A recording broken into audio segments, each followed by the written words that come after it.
Welcome to the Champs App podcast, where we help players and parents demystify the world of minor hockey development and recruiting for both girls and boys. On today's episode, I talk with Mike Sisti, who is the first and only head coach of the Mercyhurst women's ice hockey program. We talk about his long coaching career, why the program has had so much success over the past 23 years, and he provides lots of recruiting advice and insights for players and parents. This was a great episode, and I hope you enjoy it. Before we start the podcast, I wanted to let you know about the app in Champs App. Champs App lets you create a free, beautiful online hockey resume to share with coaches, teams, and players. Your profile includes all the information coaches want to know to help decide if you are a player they want to keep on their recruiting radar.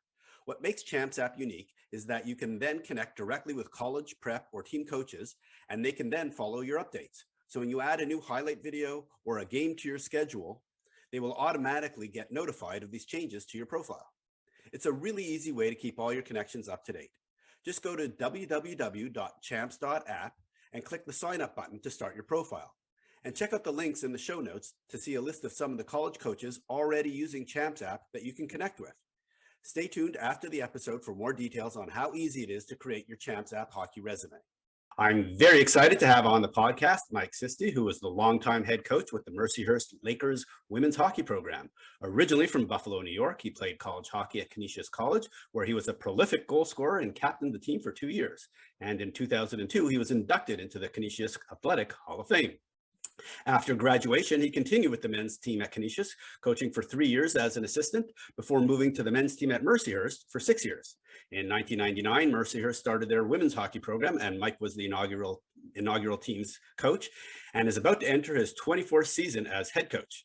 During that time, his teams have won 17 regular season CHA titles, 15 conference championships, 10 trips to the national tournament, and 4 Frozen Fours. Quite a lot of success. So welcome to the podcast, Mike. Thank you. Appreciate you having me today. It's awesome to have you here. It was great learning about Mercyhurst over the last few days as I prepared for this. It's unbelievable the success you've had, and you've been there since day one. So before we get into everything that you've been doing at Mercyhurst and have done for the last 24 years or so, why don't we just talk about your hockey history, how you started playing hockey in the Buffalo area, and what made you love the sport?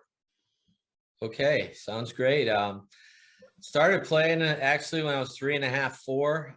My older brother John played, and they just dragged me to the rink. So I got out there to skate, and my parents at the time, you get ice whenever you could. Usually practice was 4:30, 5 in the morning.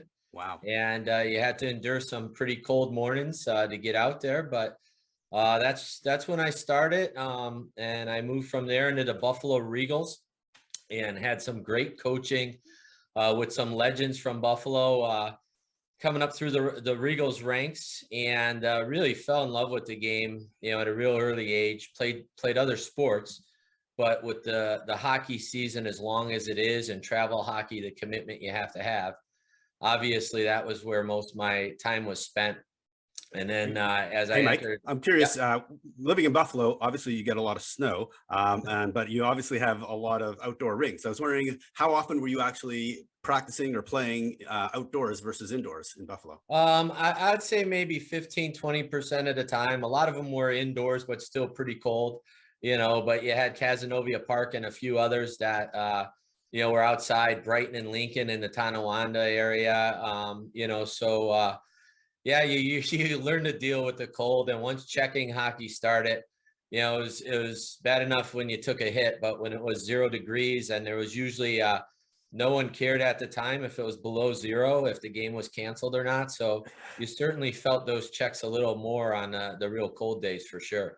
Gotcha. And were you a Buffalo Sabres fan growing up? I don't know if you're too young for the French Connection, but no, there's a lot of good hockey. I fell in love with those teams. Obviously, they're very successful. The Bills fan living in there. Diehard fans, and you live through the good days and some tough breaks we've seen both with the Sabres and the Bills. But it's fun. Certainly loyal to the area and those teams. Growing up, and loved the French Connection and those teams. Awesome. Okay, so you were playing in Buffalo, playing AAA hockey. I think at some point you even played for the Buffalo Junior Sabres, according to your Elite Prospects profile. Yeah, I went to St. Joe's, so I played as many games as I could on the varsity team there. But the junior Sabres team, the years I played there, we played a split schedule. Half was against the Detroit CompuWare team and a few others at the U.S. Junior A level. The other half of our games were played in the Golden Horseshoe League in Southern Ontario. So we played about 80 games, and we're traveling quite a bit. And for a junior and senior in high school, that was a pretty rugged schedule. But certainly learned a lot. Had some amazing, again, coaches and teammates, and that really helped get me to Canisius. Gotcha. So yeah, talk about that decision to go to Canisius and what your considerations were for playing at the school.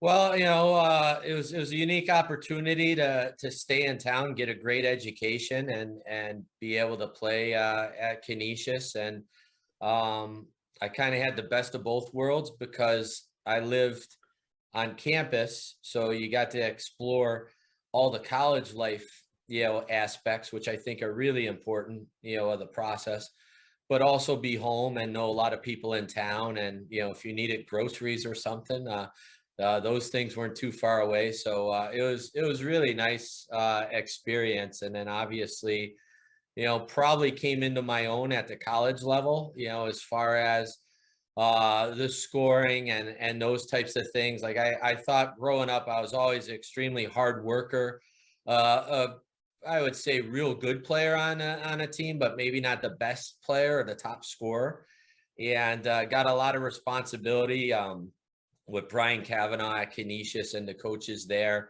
and really hit the ground running, got off to a real good start, my freshman year, and got a lot of responsibility and built on that, as I went through the process there. Gotcha. Yeah. So you had 163 points in your 4 years there, scored 74 goals. But what was really impressive is in 1988-89, you scored 33 goals. And so maybe you could just tell me, what's the secret to scoring goals since you scored so many while you were playing?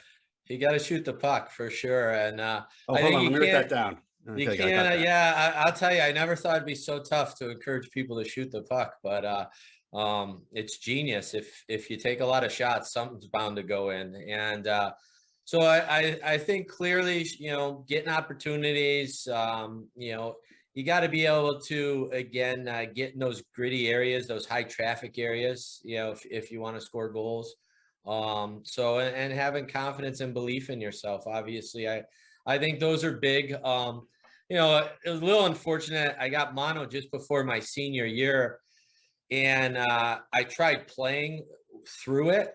And obviously that cost some production the last year coming off of that big junior year. But, having great teammates that, help you get opportunities, and, being able to anticipate the game and anticipate where the puck is. But certainly, as crazy as it sounds, you shoot the puck a lot, you got a better chance of scoring. So I think that's a good starting point for anybody.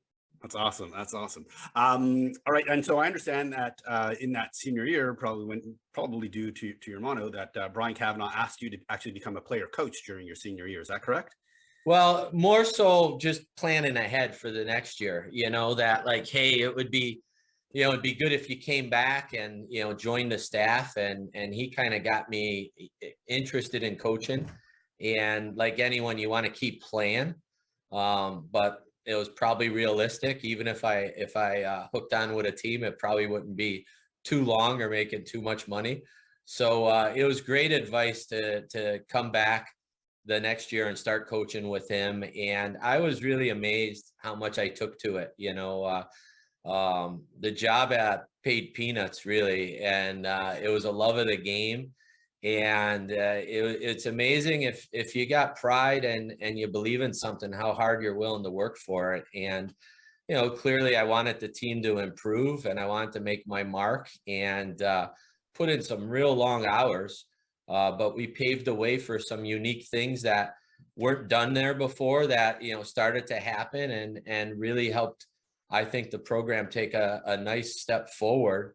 And that really launched me into where I am today. I think he was very persistent, in trying to persuade me to at least try it. And I'm glad he did, because obviously I fell in love with it. And my dad was a truck driver, and I asked him, hey, why do you do what you do? And he says, I absolutely love it.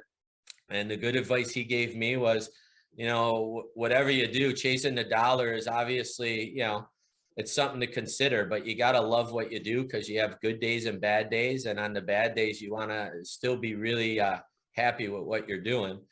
And that was great advice, because, again, I love coming to work. I got the same, if not more, energy and excitement to put out a great product and help our players achieve everything they're capable of achieving.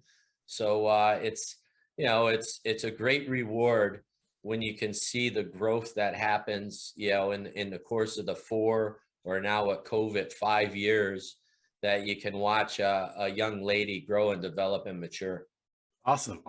So, okay, before we get into your detail of your coaching experience, a little kind of reflection back on your playing days. First is, what's your favorite youth or playing hockey memory that you have? Any time from 3.5 years old up until when you graduated from Canisius. I think just the fun times in the hotels with the teammates and even the parents on some trips. And I think it's like when you go to certain concerts or even football games.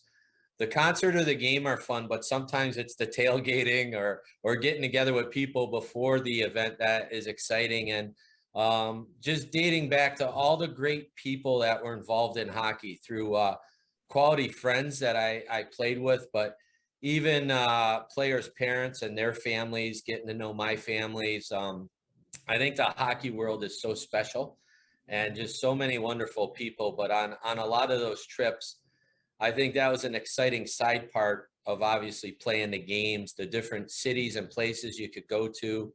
And, just the fun times. You could be trapped in a hotel room for a half a day playing floor hockey, and what a blast it could be. That's awesome. All right. And then looking back on all your playing days, who's your favorite coach and why? I've been lucky. I had a lot. I would have to say Brian Kavanaugh, just because of how much responsibility he gave me as a player, and helped me obviously come into my own. I had great success at Canisius.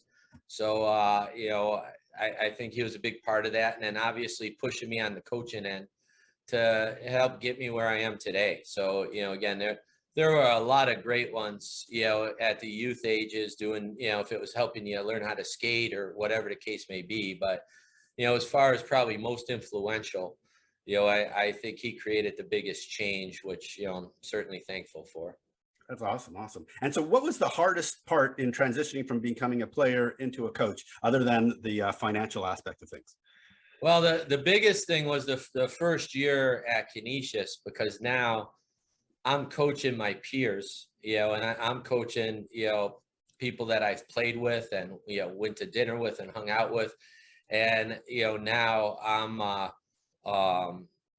trying to get them to get better. And, I think that was the biggest thing as a maturing process and a respect process, earning those players' respect to actually see me as a coach now and a friend, as opposed to just a friend, on the team. And I think that was probably the biggest early challenge. I didn't really have a problem with it, but it was something I was very mindful of, that I had to change gears and realize that I wasn't a player anymore, and I still had friends. And again, because I had that respect as a captain, it was probably a little easier. But, I had to embrace, the position I had and the role I had, I think that was probably the biggest challenge early. Gotcha. Okay, so you spent 3 years there, and then you got a call from Rick Kotkin at Mercyhurst, just down the road in Erie. What made you switch schools? I think it was the timing. And again, this is years ago, so that money wasn't much better, but it was better, and it was a nice opportunity, and it wasn't too far away. I had to get there quick. So what was interesting is, by time everything got decided and done, school started. So you certainly hit the ground running, but I'm glad he called. And obviously, I was able to take another big step in my maturation process and coaching with Rick. After a couple of years, I was fortunate. He elevated me to associate head coach, and he gave me tons of freedom to have a lot of say and do a lot of things. And I got to the point where there was some possibilities of venturing out for some men's jobs before we started the women's team. But I think all those were available because he set me up by letting me do pretty much everything, and now I had that confidence. I had that experience, if it was dealing with budgets or recruiting or systems, video stuff, or, even road trip things. So it was nice to have those 6 years to really get a nice base under my feet to feel confident to make the next jump. Gotcha. So now, before we get into the starting up the women's program, maybe just share with some folks the, Mercyhurst, the school, Mercyhurst University, formerly known as Mercyhurst College, in Erie, Pennsylvania. Roughly speaking, if I got this right, around 2,400 undergraduate students. So not a very big school. Just tell folks what it's like to go and live in Erie. It's amazing. School-wise and with the graduates, depending on the year, you can push maybe closer to 4,000 people all on campus, but the campus is absolutely beautiful. And I'm not saying that you could do the virtual tour. It is amazing. And what's nice with our campus, and I think a great mix, the city of Erie is about 100,000 people, so we're not like in the middle of nowhere, and you have the best of both worlds because everything the kids need is on campus in a nice, beautiful setting. But 3 miles away or 2 miles away even is Lake Erie and everything the waterfront has to offer. You have Presque Isle Peninsula, which is a huge tourist attraction with 9 beaches and 16 miles of bike paths and those types of things. So for families and friends that come to town, or even our players, within 1 to 4 miles of campus, there's tons of things to do, which is a nice bonus. And the campus too, with the classroom sizes, you might have 15 to 30 kids in a class. So it makes for an outstanding learning environment, much like our locker room. I just have to gaze around the room and I know someone's missing. The teachers are the same way. They get to know our kids personally. Even if you have deans of departments, they know every kid that's in their department, and they work to help them if they want to get their master's done, or if they want to pursue a certain career. They have the time available in that one-on-one time that you just don't get at a lot of bigger places, and I think that's a big benefit. And then obviously, even with our administration, if it's the president's office, the athletic director's office, everyone's available and wants to talk to the kids if they see them, or they have a need or a problem or a question. They're open for that engagement, which is a real nice, warm atmosphere for sure. And then the city has always embraced me in our program. Erie's a great sports town. What is kind of unique, we obviously have the Erie Otters in town. We have the Sea Wolves in town, which is minor league baseball, but we don't have, say, an NHL team or an NFL team. So we're really important to the fabric of Erie and the Erie fans, and they love following our team. Obviously, as you mentioned, we've had great success and tremendous student athletes go through here, but we've hosted 2 Frozen Fours because the love of women's hockey, not only at Mercyhurst, but in our community, and people come out to support us. I think they're really respectful of what our kids have accomplished in the classroom and certainly on the ice. So I think all those things make it really an amazing place. And we have so many majors available for the kids too. As you probably know, it's probably unusual for someone to come to school knowing exactly what they want to do and start to finish in that major. It's probably more common to not really know what you want to do or change your mind. And we can handle either one of those situations very comfortably here.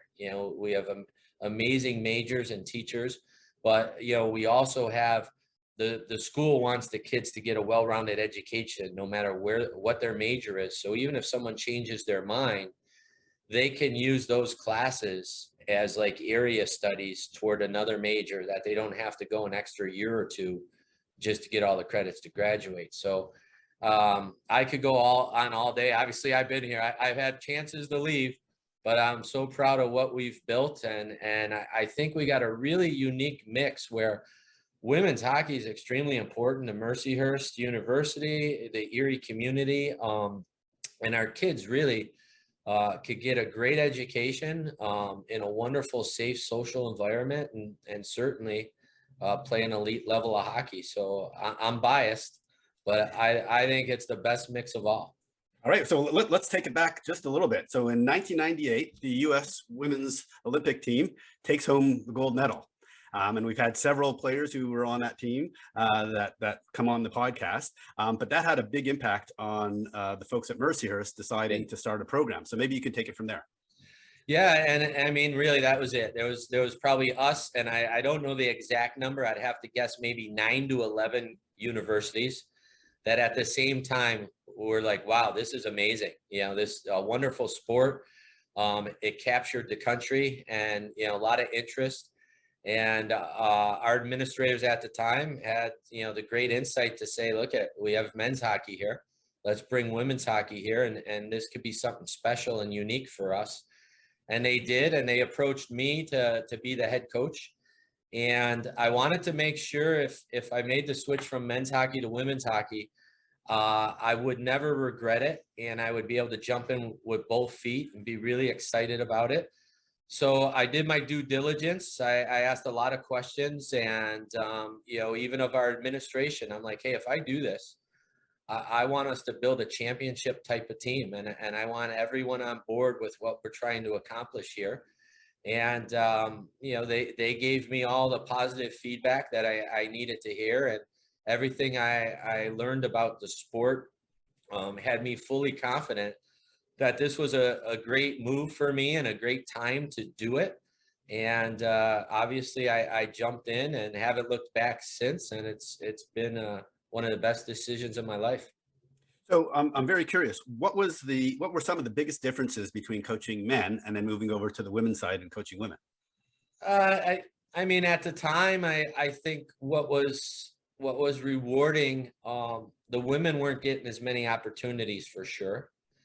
And the players were so grateful to come in and, have a full scholarship, or, have their own locker room and have certain things. And not that the men weren't grateful at all. They were, but it was, I guess, and I think I was lucky with the group I brought in. Obviously, that first team we brought in, we did not even start recruiting until April. Yikes. And we had a team the next September. So that in itself was a pretty big accomplishment. But the ladies on that team were just so thankful and respectful that I think I got lucky in the sense they paved the way for our whole program. But, I think at the end of the day, hockey's hockey, and you got to play a certain style if you expect to be successful. Obviously, the checking game of the men's was a little different. That was probably the biggest starting point on the ice, but just really good student athletes that were excited to be here. So they were easy to coach. And you did pretty okay in your first year. 23-6, I believe, was the record. We did. And I mean, in all honesty, some of that was scheduling for sure. Like we had to throw things together late because we didn't even officially, have a team, until midsummer, really, where we're like, all right, we got enough kids to play this year. But we got it rolling. And again, those ladies were so prideful, that even as we moved through our next 3 years, they paved the way, beating some juggernaut teams that have been around forever, and we came in there and they really made a name for us with how hard they competed and pridefully. And you also did pretty well in recruiting. I believe CJ Ireland was one of your star players, made a big difference early on. And then you later on, several years later, you got Megan Acosta, and Bailey Bram went to my wife's alma mater in high school up in Winnipeg. So, you've got some really good talent there. How were you able to recruit them there? What's been the key? Well, I think obviously being successful and having quality people, quality staff, quality players, the school sells itself once we get people on campus. There's been very few recruits that we've had on campus that haven't come here once they've seen all the great things Mercyhurst has to offer and the amazing mix. But just people having a real good experience and watching our product, watching how hard our team competes consistently. As you know, anyone could be good now and then, but we've had a longevity of success that's tough to compare against. And I think it's bringing in a staff that is prideful and hardworking and committed to probably grinding, maybe a little more than some other places to find kids and get out on the road, and then obviously having great people on your team that when kids do visit, they feel there's a nice culture and, hey, I want to be here. I want to be with these people. And then certainly our administrations, I've been here through a number of administrations, and all of them have been very supportive of women's hockey, me, my team, my program. And that's a big part of it. As you know, like you can't do things alone. And we've been fortunate that everyone's kind of pulled together to help make us, what we are today. But the hard work and treating people right, and obviously having a quality product, and the school, like I said, when kids and families get on campus, they're wonderfully impressed. Like they obviously come on campus because all the good things they hear, and then once they're here, they're like, wow, this place is amazing, and they want to sign up. So that's obviously been really important for us. And in my research, the thing which impressed me most about the school was that your team is consistently number 5, roughly speaking, in attendance across all of women's college hockey, and number 2 in percent capacity filled. The only one ahead of you is Wisconsin, who basically sells out every game. So, is it the success on the ice that drives the fans coming to watch you, or is it just the love of the game and they'll support you no matter what? I think it's a little both, in all honesty, and obviously, like, Erie is a great sports town, so we get a lot of people on campus and students to come to the games, but we've had that bond and following in the city that people want to see us play, and fortunately, if a lot of years we have some key names on our team that people are like, wow, I gotta go see her play. She's really good. I think that certainly helps as well, and the competitiveness of people want to follow winners. We have a lot of big games. We have a lot of nice rivalries with teams we play. I think all those things tie into it, and just the product. And, so hopefully we could keep that going. People like to come see challenging games. They look at our schedule. We bring a lot of great schools to campus. And, when our team plays, I think a lot of people love the style we play. We compete, we play with tons of pride at a fast pace, and that's exciting for people to come watch.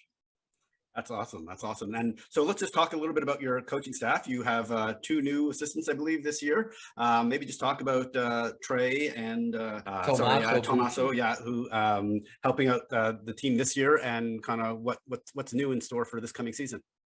Yeah, we're excited. We were able to add a volunteer coach, Michelle Robillard, who is one of our ex-players, and she's actually in med school, and between classes and everything wants to stay in the game and is helping out. And the other thing, Michelle, interested, I believe her senior year, she was on ESPN's top 10 for a nice dangly goal that she scored in a big game. So it's kind of her claim to fame. But she was a captain here, and I think she'll give great insight for the women. So we're excited to have her back. Tommaso Busci played on our men's team, and it has been graduated for, I believe, 4 years. But he loves the game. He loves Mercyhurst, has a passion for it. And he's been really excited to get back here. And so it's good having him. And then Trey Flesh, he was at Maine for 4 years. And he comes in here excited to hit the ground running. Obviously is a good coach in all areas, but certainly has a specialty with goaltending. So it's it's really exciting right now. Like anyone in the country is 0-0 and looking forward to a great year. But uh, there's just awesome positive energy. So we can't wait to get started. And so you talked about the start of the season. So the CHA has gotten way more competitive the last few years, especially with Penn State coming on board and throwing a ton of money at the program. I'm wondering what Mercyhurst is doing to kind of stay competitive and stay ahead of the pack, given that you might be competing against some schools with some bigger pockets. Well, I mean, and that's been the way for us for a long time, and it's like we try to improve all the areas we can improve. And then, like we talked about with the grit, the work ethic, the pride, you overcome whatever you may not have, like even you got our rink in the background there with you. We love it. There's not a 10,000 seat arena there, but when there's 1,800 people in our rink, the place is rocking and it's a lot of fun. And it's an awesome, everything we need with the boards, the glass, and the ice surface is grade A, so the things that our players need to be great, those are the areas we focus on and try to make sure they have, and just help them keep improving every day. Gotcha. All right. So you've won 529 games as the coach of the women's team. So here's my question for you. Who is going to coach longer? You, Brian DeRoche at Boston University, or Mark Johnson from Wisconsin? Since you guys are all, have coached several hundred games and kind of the elder statesman in coaching. Well, I mean, hopefully all those decisions are by choice. And we all three keep going for a long time. I don't know. I don't know this, but if I'm the youngest, I think I have the best chance, but anything can happen. Obviously, those are great guys and they have awesome programs. So hopefully all three of us are going for a long time. And like I said, if any of us step down, it's at the right time for us and by choice. And hopefully there's some great games left to be coached by all of us. That's awesome. Okay. So now, I think we've covered a lot about Mercyhurst. Let's get into the recruiting process. In your, 23 years of recruiting, how have things changed and where are they at today? Well, they've changed a lot, obviously, in all different ways. And I think the biggest one now is we're back to the call dates, the June 15 date, and we've slowed things down, so to speak. So I think that's the newest, biggest thing that's going on. And I think there's definitely pros and cons with that approach. So that's probably the biggest change now, is having the coaches adjust back to like the people who've done it long enough, like myself. You see a lot of these rules change and come back and change and come back, or get tweaked over the years. So we had call dates and then we got rid of them and now we're bringing them back. So you adjust to whatever the rules are and go from there. So I think though that's the big one, that for families, and they got to adjust how they do things, and us coaches as well. Gotcha. So, we're talking in September 2022. Typically, in previous years in September, there have been over 100 commits already made for 2 years down the road. But for 2024s, there are basically been less than 20 public announcements. So where are things at today with kind of now with those changes and the June 15th deadline, with kind of what's different in terms of the process? Well, I think from the family's end, depending on what end of the spectrum you're on, if you're a kid who's getting 30 schools after you, I got to think it's very tough and very stressful and very hectic. And they got a lot of homework they have to try to do to figure out where they're going to visit, narrow their list down, and go from there. So each family is going to have to handle that process, whatever they're most comfortable with. And then from the other side of things, the kids who are really excited to get all these calls and maybe are not getting many calls, the best advice I have for them is you're going to have to be aggressive with marketing yourself and maybe getting video to coaches and really push, as many of the coaches to see if no one's calling, because maybe someone missed it, or, whatever the case may be. So I think from the family's end, that's what they got to kind of look at. On our end, you get your list and you just try to work through it and see how the commitments and the visits fall, and keep chipping away at things. The only other thing too that shouldn't last, I think we only have it another 2 years, but the whole COVID fifth year transfer thing has thrown a whole new wrinkle in. That's probably the biggest other thing than the June 15th was the fifth year transfers coming on board, and some schools may be banking money to take a fifth year kid as opposed to a new freshman, or putting off a freshman class. So that's a juggling act that you never expected to happen. That obviously is out there for at least another 2 years. And, that probably makes it even tougher for some of the young kids of recruiting age that, especially like goaltenders probably are feeling it the worst right now. If someone takes a freshman goalie, or they wait, and take a fifth year goalie, it's just kind of the new wave right now for the next few years.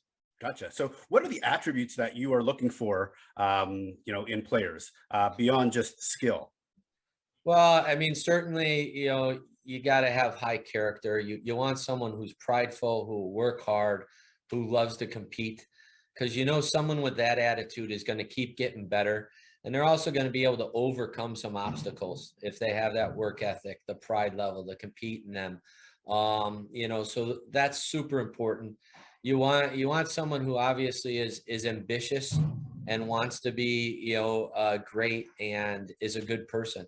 Someone who is going to enhance your campus, impress the teachers, impress people in the community with how they carry themselves. You're looking for future leaders, that not only could possibly lead your team, but are going to do great things down the road. So I think those are probably the key things. On top of the talent level, you got to be able to play, certainly at the game and at the level. But those are extra things that I think really separate the pretty good ones from the great ones.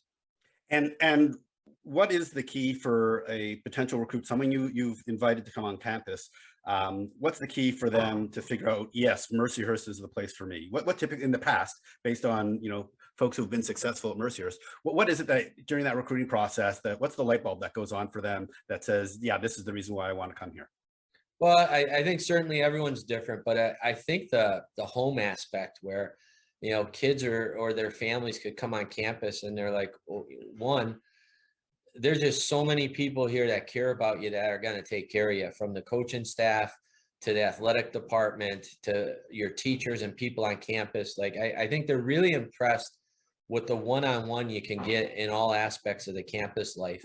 I think that's one, and then the other one is what a great place it is to help people thrive.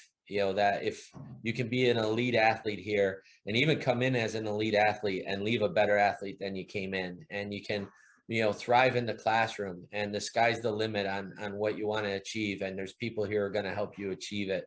So, and then again, just in a safe, beautiful atmosphere, the campus is awesome. And, people get on and they look around, they're like, wow, this place can offer this many things that check all the boxes for us. And I think those are the things that, when people see it, they fall in love with it, and they're like, where do we sign? And as I understand it, just the whole program is very open to, girls teams coming and visiting and checking out the program just at whatever age, 14, 15, 16, just so Yeah, that they get to know, obviously you got to follow the rules, and anyone could visit campus at any time, but depending on the recruiting ages of, anyone that comes in, we obviously follow all those protocols. But, the teams that have come through, like sometimes a team from the East is going to play out West or vice versa, and they stop, they visit campus, they walk through, and then, they're impressed for sure. Some schools have booked games here through our arena manager, and, as a halfway point type of thing. So I think all those things, the people who've come through have been really impressed over the years. Perfect. And so what advice do you have for players and parents who are going through the process now, given everything that you just said about here's some of the realities of what's going on between fifth years and COVID and, just the new rules that are affecting them?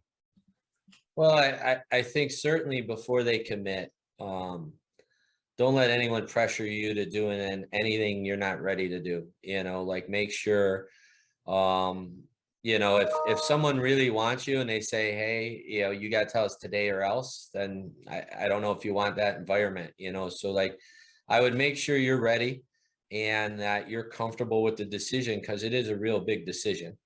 I would also recommend that they see as many schools as they can see even before the process starts, because at least the kids or families can get an idea of what's out there and what they may like or may not like. Obviously, as you know, there's all different types of campus.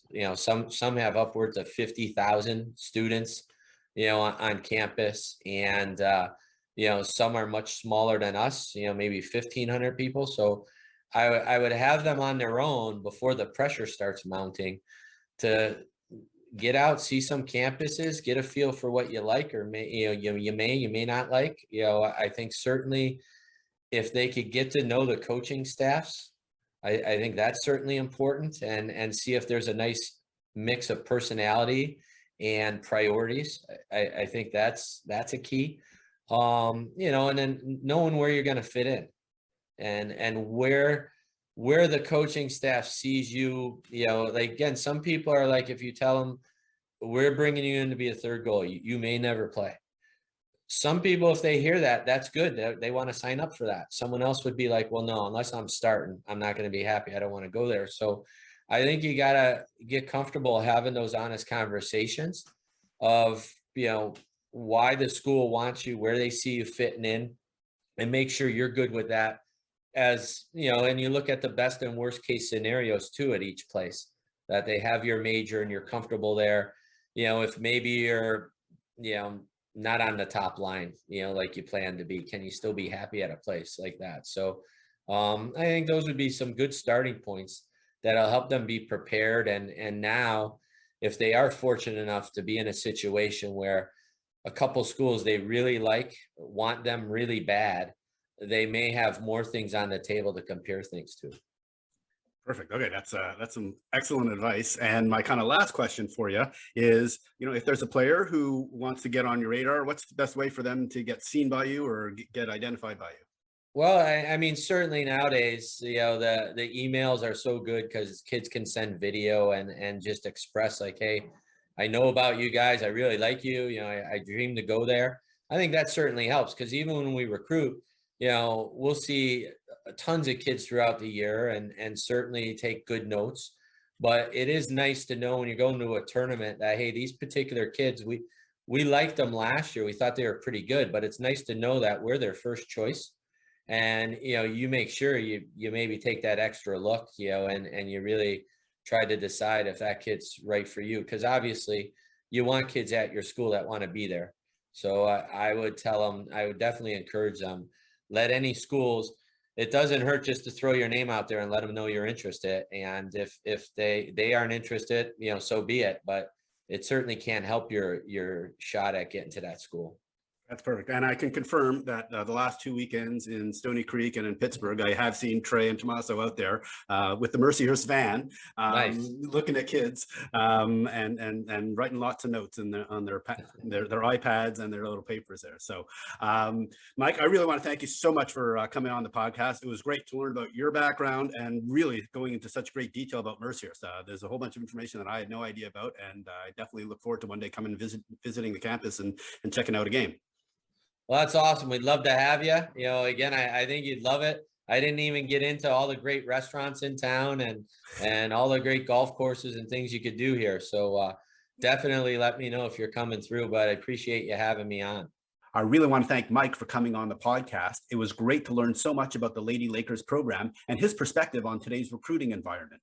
You can find links in the show notes to learn more about the Mercyhurst program, or you can connect directly with Mike and his Champs app profile, also in the show notes.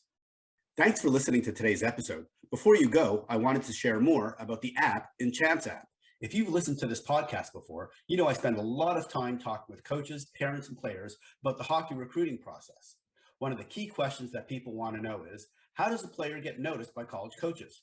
While there are many ways to be discovered, the easiest way to get on a college's radar is to send a coach an email and provide them all the information they need to assess if you are a player worth keeping their eyes on.